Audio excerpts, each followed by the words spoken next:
Hey, what's going on, everybody? This is Adam Burke from BangTheBook.com. Coming to look at game 161-162. Penn State takes on Michigan State. A little bit of Big Ten East Division action here on Saturday in Week 9. Over at BangTheBook.com, we got thoughts on a lot of college football stuff as well as a lot of NFL stuff. Lots of free picks, power ratings, all kinds of good things going on over there at the website for this week in the football world. But we also cover soccer and tennis and golf and NASCAR and UFC and esports. A lot of the non-traditional markets being covered over at the website as well. And of course, here at the start of the NBA season this week, we've got coverage for that. NHL daily stuff from Parker Michaels, my situational betting tips every weekend for both the NHL and the NBA. Plenty of good stuff going on over at the website for you to check out. And a lot of good stuff on Bang the Book Radio as well, where I get some of our friends, some sharp handicappers here in the business to join me and break games down, talk about different betting angles. Lots of good stuff on that program. You can find those segments right here on our Bang the Book YouTube page, or you can find us on Spreaker, Stitcher, Spotify, iTunes, iHeartRadio, Google Podcasts, SoundCloud, Podbean, Overcast, wherever it is you find your podcast content. Game 161-162 is the one in the spotlight here, Penn State and Michigan State.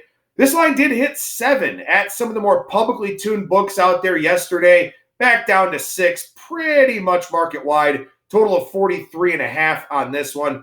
And look, this feels like a game that Mark Dantonio would win, right?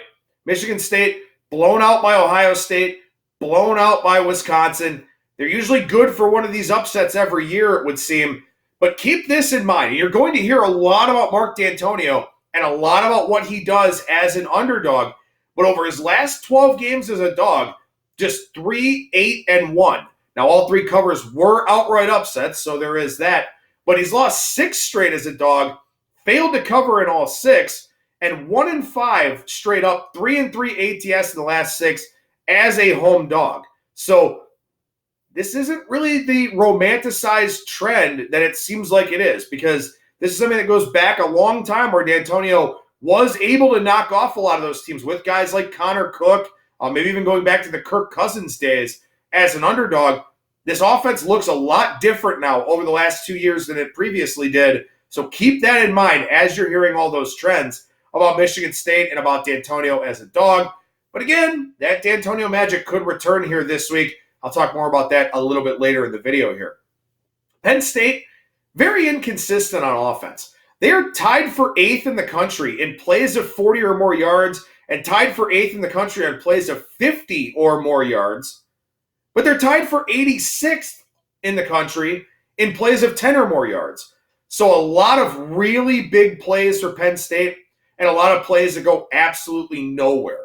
So they are a very, very inconsistent, very up and down type of offense where the stats look pretty good because they have a lot of these big plays. So they look very strong in the yards per play metrics. But again, they've got some very big plays that skew the numbers and a lot of plays that just don't really go anywhere that, kind of get overshadowed by some of those big gains that they've had. Also keep in mind here that, you've got a Sparty defense that hasn't played as well as expected and a Sparty offense that's just absolutely atrocious. Penn State's offense, 7.47 yards per play against non-conference foes, 5.77 against conference opponents, and more importantly, 5.03 yards per play against Purdue, Iowa, and Michigan. Now, yeah, they probably should have lost in Iowa a couple of weeks ago. Very bad beat there for Iowa backers. But as Penn State has stepped up in class, this offense has fallen off a little bit.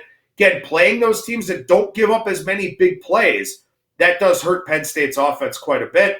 And Michigan State, they don't give up a lot of big plays. Again, they haven't been as good as we anticipated, but still a pretty decent defense there in East Lansing. The problem is Michigan State's offense is awful. 96th in the country in yards per play. That's down around teams like Kentucky and Tennessee, both with substantial quarterback questions. East Carolina, UNLV, New Mexico State, South Florida, all the types of teams around Michigan here in terms of yards per play. So obviously that's not very good, especially against a Penn State defense that's 4th in yards per play allowed. You do have Mark Dantonio off the bye here. There is that concern here off the bye and off of 2 blowout losses. So again, it feels like the type of spot where Sparty pulls off the stunner. And look, we've seen a ton of upsets in college football, a lot of big-time upsets of late. This one obviously wouldn't get that kind of fanfare being a 6-point spread, but still, I think it would be pretty surprising to see Michigan State knock off Penn State in the eyes of a lot of people that are out there. And who knows, maybe Brian Lewerke a little bit healthier coming off of that bye week and some additional time to relax and recover. My line in this game is Michigan State +5. So, little bit of line value on the 6, not anything significant, not crossing any significant numbers. Here's what I think about this game. I think one of two things happens. Sparty wins the game outright, or Penn State rolls them and does the same thing that Ohio State and Wisconsin did to them. I don't know if this is a nail-biter where Penn State wins, because I think if it's a nail-biter and it's a close game, Michigan State can pull it out, because Penn State is not great in that type of role. They haven't been great in that role under James Franklin. Now, of course, they did pull off the Iowa game.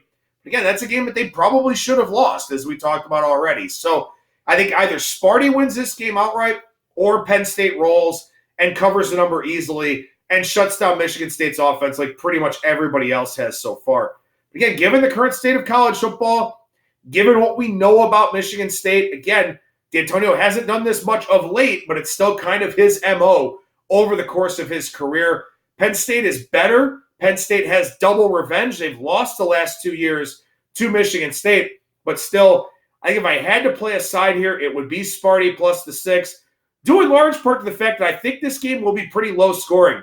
Again, anytime you're in the Midwest, anytime you're in the mountains, anything like that, late in October, make sure you check that weather forecast. Could have an impact on the game here. But I think that Michigan State can keep Penn State from those big plays. Penn State is not the most efficient offense, not as efficient as their yards per play metrics would suggest. And we know that Michigan State's offense is really bad. So I prefer the under 43.5 to the side. But like I said, I think either Sparty wins or Penn State rolls and covers. But with the expectation of a lower scoring game, I think the line value is on Michigan State here, plus the 6. I'm Adam Burke for BangTheBook.com.